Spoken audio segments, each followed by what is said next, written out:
and then it got to the point where the food would sit in front of me, and I wasn't even tempted to have it. Like to be able to have a chocolate bar sit in front of me that had been offered to me by someone and not choose to eat it was a miracle.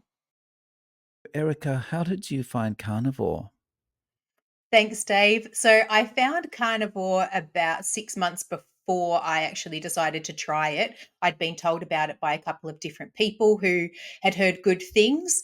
And when I heard about it, I was like, oh, there's no way I'm doing that. That's so unhealthy. Can't believe you wouldn't eat vegetables. And so I decided I would never do it. And then about 6 to 9 months later, I saw a post from a friend who was trying animal based. She was following Paul Saladino's protocol. And she had put up a post saying, oh, I love this. This is, I could do this way of eating forever. And I thought, oh, okay. So I had a look at what the guidelines were, and it sounded very similar to a diet I'd tried previously, except without all of the calorie restriction.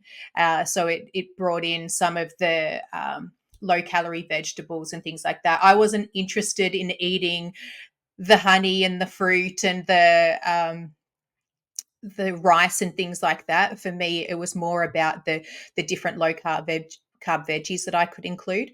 And so yeah, I tried that for 10 days, and whilst I was trying animal based, I actually started getting the YouTube algorithm started showing me a whole bunch of carnivore stuff. So I saw a lot of Ken Berry videos, some of the Anthony Chafee videos, um, and was learning about what carnivore was and the benefits.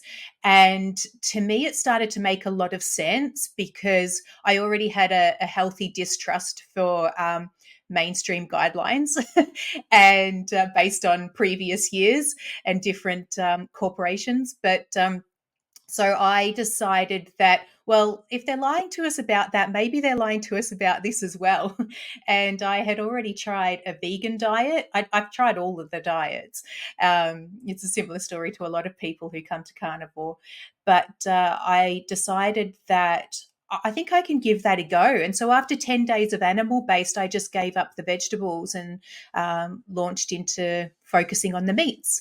And yeah, so that was how I found carnivore. And my carnivore journey has been a bit of a roller coaster. I can pretty much group it into two different sections, the first 6 months and the second 6 months. The first 6 months was all about education, educating myself what it's all about and why it's beneficial, healing, so healing my body. And I started noticing things that I didn't even know could or should be healed. The weight loss for me actually just became um, the least important thing, even though that's why I had started carnivore. And then there was a bit of an identity shift as well, breaking up with the parts of myself that I was, things like being a foodie and connecting with people through love. I had to find other ways to be able to do that because food was such a big part of my life. And the there was one of the things that was really a big struggle for me was actually the idea that you can't be have spiritual values and be a carnivore. It's like there's so many yogis out there that you've got to be vegan or vegetarian, and the idea of eating just meat for me was a really big hurdle to overcome and go, it's okay because I'm the experiment. I feel better and I actually feel more connected to my intuition, to other people when I eat this way. So, and I don't have to fart while I'm meditating. So, but for me, that was a big identity shift that I had to come to terms with during those first few months. Wow. And so weight loss really became a secondary thing for you. What were some of the improvements that you noticed? Yeah, I've got a list here. I'll pull them up. So, Okay, so I released 17 kilos over the past year. So I've now been on carnivore for a year. But those 17 kilos came off within the first, say, 6 months. But I have been on a roller coaster. I've fallen off the wagon many times. Um, but I'll go into that a bit more later after this. But some of the benefits that I've noticed, instantly the brain fog lifted. I had been in a really deep depression in August last year, and I felt like a big black cloud was just surrounding me all the time. I felt heavy, I felt exhausted, and I couldn't, my brain wasn't working properly. I was trying to build my coaching business at the time, and I didn't have the energy or the mental clarity to know exactly what to do about it. So that was a huge benefit for me. Acid reflux, heartburn, um, passing gas, burping, all of that went away. My teeth started to feel stronger, and I had had a strong sensitivity on in one of my teeth, and that went away after a couple of months. My skin, I used to get cystic acne, especially during different parts of my cycle, so that cleared up. I didn't even know that I had arthritis, but I was getting pain in all of my joints. And I thought, oh, it's just because I'm getting older or I'm not active enough. Um, and I thought that I was getting RSI in my wrist from using it too much at work. But after a month, I had zero joint pain. And one of the interesting things that I've found is that since falling off the wagon several times, all of those come back. So if I have something with too much oxalates, instantly my joints flare up. And I, yeah, all of the brain fog, all of that comes back immediately. I had bursitis in one of my hips, and that went. It was to the point where I couldn't even lay outside. And then that left. Um, and I sleep so much better. I only need to sleep 6 to 7 hours, and I wake up feeling clear and ready to go. Whereas before, I would have 9 or 10 hours of sleep and wake up feeling still like I hadn't slept at all, just feeling really lethargic. And that increases my energy levels at work. I can sustain my energies for much longer. Um, my There's been a lot of my feminine reproductive issues have cleared up. So my cycles were stretching out to like 35 to 40 days, and it was really worrying me because I was like coming up to turning 40, and I was like, oh, okay, that might be the end of it for me. And but after joining carnivore, after my second cycle after starting carnivore, 28 days consistently for 6 months in a row. And I know I'm talking to a man, and that might not mean much, but for a woman, I'm sure there's others out there who are listening to this. That is a huge deal for me. And like it's clean. I feel I don't have all of the PMS symptoms leading up to my cycle. So for me, that's a huge, huge deal. And they're the main ones that I've noticed. For someone watching this that hasn't tried to eat this way, it just seems like, no, hang on, this is impossible. There is no way changing the way you can eat can change this many things, right? I mean, did you kind of, as things were starting to improve, did you have a feeling of like, why is all this just getting better? Yeah, absolutely. As I said, I didn't even know that these things needed healing or could be healed.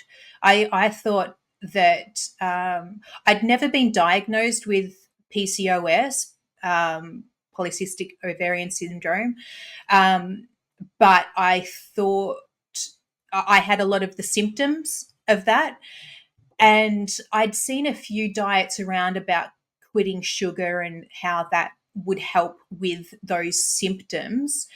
Um, but I didn't know that it could be reversed. that things like, even things like my skin, so the acne's cleared up. I'm this stage, I would usually have a few red dots around me, and it's not that the acne doesn't come. Sometimes I do get a spot, but it's cleared up within 2 days with no scabs. Whereas prior to, like, if I'm not following carnivore, it can take weeks for a spot to clear up. It's amazing, and I know I didn't think that that was possible. I thought that that was just my skin. That was how I was going to be. And so yeah, it's been phenomenal. Oh yeah, my skin. So on the back of my arms, I started getting little bumps, and I know a few friends who have that as well. And I thought, oh, why am I starting to get this? And after carnivore, they all just cleared up. The calluses on my feet just left. I don't even know where they've gone. But it's not like I pumice them or anything. My feet just feel smooth and soft. It's insane to experience this and go, oh, I thought this was just the human body. And I thought it was part of getting older, or I thought it was part of, just my hereditary issues. But no, it's amazing to me. Yeah, it's crazy. It's just like flipping a switch for many of these things, right? Absolutely. Um, so you mentioned that kind of there's 2 6 months for you. Could you Yeah, elaborate a little bit more on that? I'd love to. Thank you. So the first 6 months was really about the healing and education, and I started to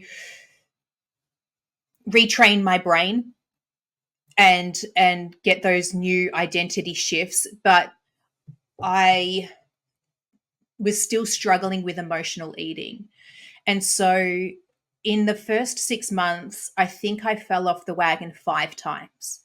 And I turned 40 back in March, and that was a big trigger for me. So the first couple of times was after 6 months, I fell off the wagon after having some sugar or a glass of wine or something at dinner with a friend. That sent me off the rails for a few weeks. Got back on, and then Christmas happened. And I told myself leading up to Christmas, no, I'm going to stay strong with this. And then I didn't. It was the way that I connect with my family. And I hadn't found another way to do that yet. And so, and then turning 40, I there was the part of me that wanted to enjoy the celebrations, have the drinks, have the food. But there was also a part of me that was terrified of turning 40. And I did get into a bit of a depression around that time, going, what am I doing with my life? This is not where I thought I would be. And so that was a tough time for me, where I went back into a lot of binge eating. And so in May, I had a big wake up call. I had had two sinus infections, no, 3 sinus infections in 2 months. And I went to the doctor. I went to a functional doctor, and he was open to alternative ways of eating. He recommends a keto diet, and he didn't tell me not to try carnivore. And so after getting all of my levels checked, he said, you're very deficient in iodine and vitamin D. And he said, I recommend immediate supplementation for that. And because we were heading into winter here in Australia, I didn't want to mess around with the vitamin D. I knew that a low vitamin D was not helping with my immune system. So I decided to get an injection. And I was really glad that I did. It really helped with my energy levels. So as much as, but I refused everything else. He was recommending vitamin B and all of these other things. I'm like, look, I'm going on a carnivore diet. Can we just see if that helps? And then I'll come back in 6 months and we can reassess. Um, and then the next thing that happened after the doctor's appointment, in the same week, I had a conversation with a man from a dating site. And he was very impressed because I had put on my profile that I was an empowerment coach and that I was carnivore. And I'd written this several months before. And so I got a message from him. We had a conversation. And he was so impressed. But I got off the phone from him and I felt like a total fraud because at the time I wasn't eating carnivore. I had that was the end of my 40th birthday binge. And then I was feeling really disempowered in myself. I was still coaching, but there was a part of me that was like, what am I doing with my life? And so for me, that was a really big wake up call because I knew that when I was following carnivore, when I was strict with the diet, I felt strong, I felt clear, I felt motivated. But when I was eating carbs and sugars, it felt like there was no point in living. I never got to the point of being, never even considered anything like that. But I did feel really low. And I'm like, is this what my life is going to be? So immediately after a day of feeling sorry for myself after that conversation, I was like, enough. I am going back on carnivore because I know it feels great. And at the time, I managed 2.5 months. 2.5 months straight of carnivore. I felt great, and my energy levels had risen, and I had direction. I was like, okay, this is the answer. I had found my purpose, and my purpose was that I knew I was going to get back into building my coaching business, and I can only do that when my mind's clear. So for me, that's what made it worth it because I can't be present with someone in front of me fully and give them all of my energy and attention if I've got brain fog. And so for me, that became my why. And a couple of weeks into that really good stint of following carnivore, I decided I wanted to help other carnivores with emotional eating and mindset around coaching, around carnivore. And what's fascinating, I actually heard a really great quote the other day and I wrote it down here. The quote was, if you don't have a goal, you won't know what's standing in the way of that goal. And so I had decided, okay, I'm going to help other carnivores with emotional eating. And so I started researching, getting the statistics and stuff down. I already had the tools on how to move through it, but I didn't have the things that I needed in order to convince other people it was worthwhile. And and so then I recognized that I still had an emotional attachment to dairy. I was using dairy in replacement of sugar and carbs. And so sometimes I would just eat cheese for a meal. And so my weight loss stalled for a month and a half. And so at the start of August, I went, okay, I'm going to quit dairy. And I lasted 2 days before I went on a sugar rampage. And so I didn't eat the dairy, but I let other sugary things creep in. It started off with a little bit of um, artificial sweetener, which then turned into sugar and carbs. And I went on this crazy binge. And I was so disappointed in myself that I had done that. I'm like, who am I to be a coach for carnivores if I can't even do it myself? And so I decided one of my problems or one of my awarenesses is that I can't coach myself. I can't do the techniques that I do on myself because it requires tapping into the unconscious mind. And so I reached out to a couple of other coach friends who are skilled in the same techniques as me. And I said, I want to try these techniques that I've been using with my clients, and I want to use them on me for my emotional eating to see if they work. And so that's what I did. I had a couple of sessions. I found out some things that I didn't even know were emotional attachment to food. For example, the whole binge around dairy started because of scarcity. So I had a fear of not being able to have that thing again, or fear of not enough. So it sent me into this tailspin of a freak out, basically. And my system just went, oh, don't do that to us. We're just going to, we need that bit of tiny bit of sugar that's in dairy. And so there was a fear around scarcity. I also had a lot of guilt around um, around food and what food meant. So I never threw food out. That was a big no no. And I also wouldn't. I had to finish everything on my plate. That came from my history with my grandparents. We would go to my grandma every second Sunday, and she would make up this big, huge feast, and they would say, you have to finish your plate. And my plate would have been, I didn't even put the food on myself. They'd load it up for me and make me, finish the whole plate. And it was like, come on, the guilt was, come on, grandma made that for you. And like this guilt of, this is the way that she's showing her love. If you don't eat it, it's telling her you don't love her. And so I developed this big guilt around food. And then the other one was shame. I had to really address the shame response that I was having with food, because I've been on a diet since I was 12 years old. And I was either dieting or binging. There was no in between for me. And my mindset was going, you should know better. You do know better. Why aren't you doing better? And it made me a bad person because I couldn't stick to a diet, or because I couldn't lose the weight.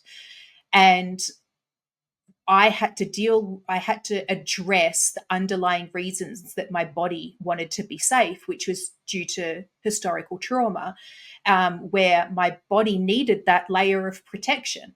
And any time that I would be stressed out or uncertain about my surroundings and um, where my life was going, I would put on more weight as more protection, because my body was having that fear and shame response.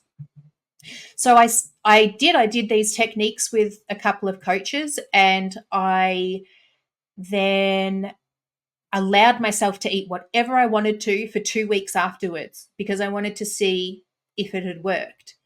And the first day I didn't want any food. That was amazing for me. And then after that, I would have a little bit of food, like off carnivore, and to go, I don't even want this. So I would buy it because it was out of the habit. I'd buy it, I'd try it and go, this is gross, and I'd chuck it out. So for me, to be able to chuck out food was a big deal, because I previously, it would have been like, you have to finish that before you can go on the diet. So I just started throwing out food that I didn't want. And then it got to the point where the food would sit in front of me, and I wasn't even tempted to have it. Like, to be able to have a chocolate bar sit in front of me that had been offered to me by someone and not choose to eat it was a miracle to me. I just didn't even want it.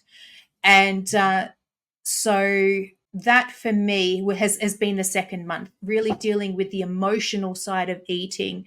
And it's something that I see is a gap in the carnivore community. I know that there are some coaches who help deal with your purpose, your why, some mindset and emotional issues.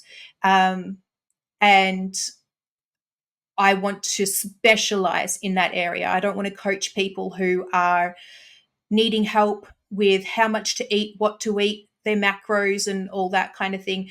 My passion is working with mindset and emotional release. So there's different NLP and human behavioral techniques that I use to address that. And I was getting results with my clients who weren't even coming to me for emotional eating; they were coming to me for other reasons. And we were looking at their emotions and helping them to be present with their emotions. And they were noticing, they'd said to me, I noticed that I'm not wanting chocolate, or I noticed that I'm not overeating anymore. And that was a side effect for them. So that's why I'm now pivoting my coaching to helping other carnivores. Nice. So, like, how are you personally feeling about carnivore at this stage, and how are you eating day to day? Yeah, so carnivore for me is the way. I will be moving forward with carnivore and sticking with that. Um, I feel good when I eat this way, and I don't see that changing. For me, it is now become a lifestyle and a way of eating. And even the even what looks like the failures falling off the wagon, they've all been gifts for me.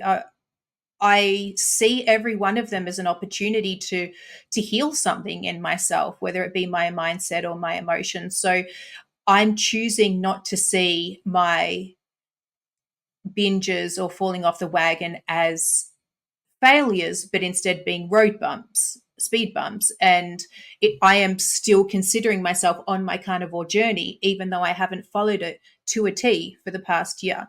So yeah, I continue on with carnivore. I feel great, and what I mostly eat day to day is beef.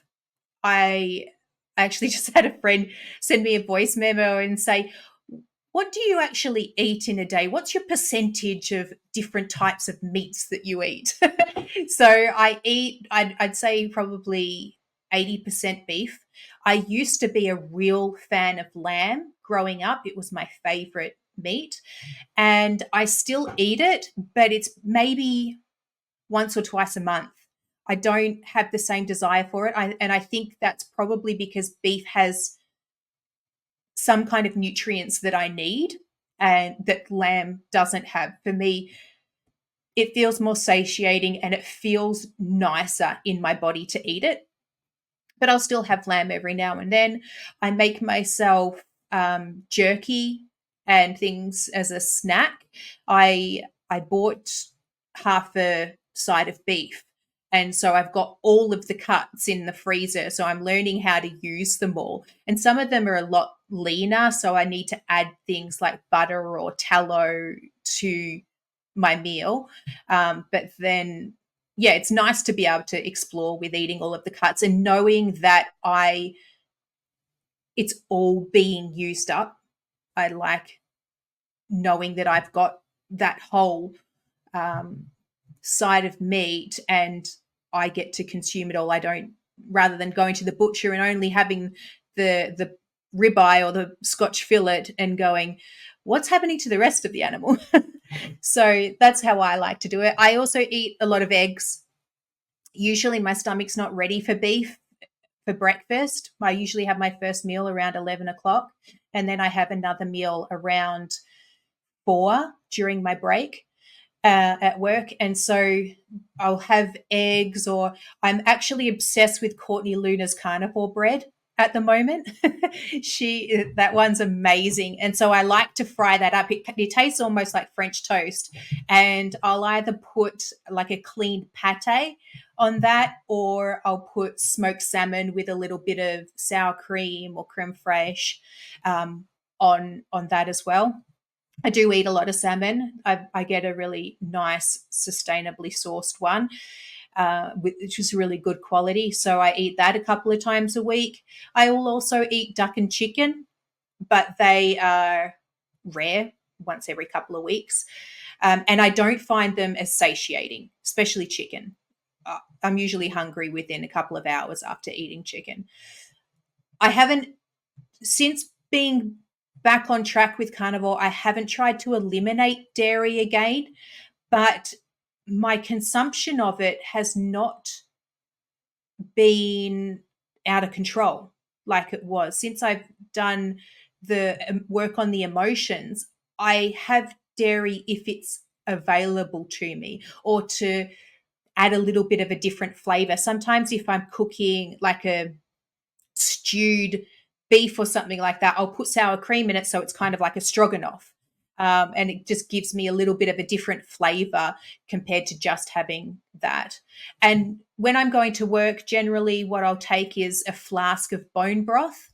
I make my own bone broth, and I will put either ground beef or chunks of beef in that, so it's like a hearty meal, and I can have that at work hot because I don't like eating cold things during winter. And just quickly, I also, what I drink is mineral water. That's what I have as a treat. I'm still including tea in my diet, and that was because after the first month of carnivore, I felt super energized. Then the second time I went back onto carnivore after having a couple of weeks off, I was really lethargic. And I actually had bits of oxalates coming out of my skin. It felt like glass coming out of my face. And so after learning about oxalates and researching Sally Norton, I decided to keep tea back in for a while, and so that would slow down the oxalate dumping, because I it was almost to the point where I can't keep doing this carnivore thing because I'm feeling so lousy. Um, and so yeah, tea I still have, and um, that's helped. It's really helped with the oxalate dumping, and I'll be letting go of that as we're heading into summer now here in Australia. So now that it's getting warmer, I don't feel like I need those hearty, warm, nourishing drinks anymore. And so I'm looking forward to actually eliminating that and seeing what impact that has on my energy levels. And I've got to say, that's music to my ears, hearing that it's coming into summer in Australia, because that means it's cooling down here. So that's going to be nice. Nice. Um, Nice. So, like you mentioned, your friend has sent you a voice message today asking about what you're eating. How have your friends reacted to this? It's an interesting question, Dave. My I've got two friends that I've managed to convince to do carnivore without even telling them to do carnivore. I One of my very close friends, the one who messaged me earlier, she just decided that she wanted to start eating more meat because I've been friends with her for 4 years, and in that time, I think I've had 5 different diets. And I've tried, 5 different ways of eating.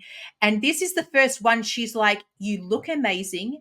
Your energy is amazing, and it looks effortless to you." And so she was just so impressed with the way that I was managing carnivore that she decided to give it a go. She's not 100% carnivore. She still lets in low carb things, but she feels amazing on it. I had another friend who tried it over summer, but she didn't have a lot of weight to lose. She started carnivore to lose weight because she'd seen my results, but she didn't have a lot of weight to lose, so she started putting on weight as her body was healing and putting on muscle and strengthening.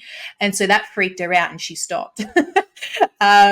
And then other friends and family think that I'm nuts, but that's not uncommon. They think I'm nuts about a lot of things, and I'm okay. I'm at peace with that. So, as I said before, I am not interested in convincing anyone to try carnivore. If people see my results and they go, "Oh, that's amazing.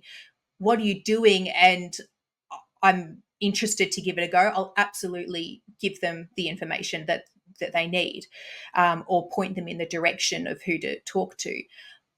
But as far as convincing someone to do carnivore, it's not my jam. I don't try and convince anyone to do anything they don't want to.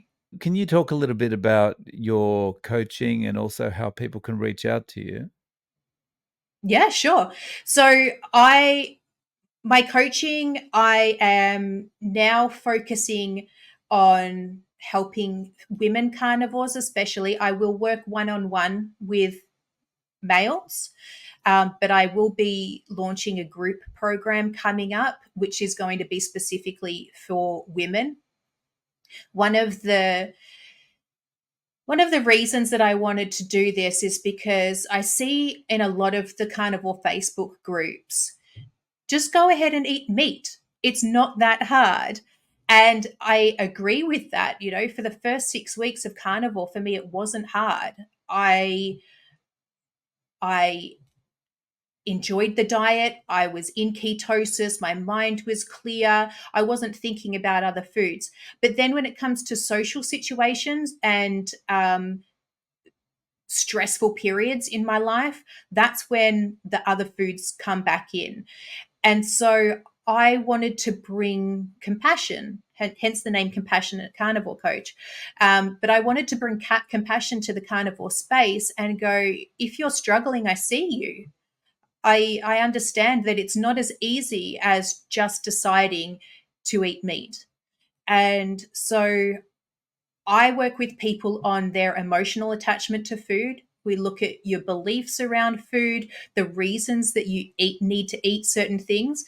If there's someone who goes, "Oh, I just can't give this up.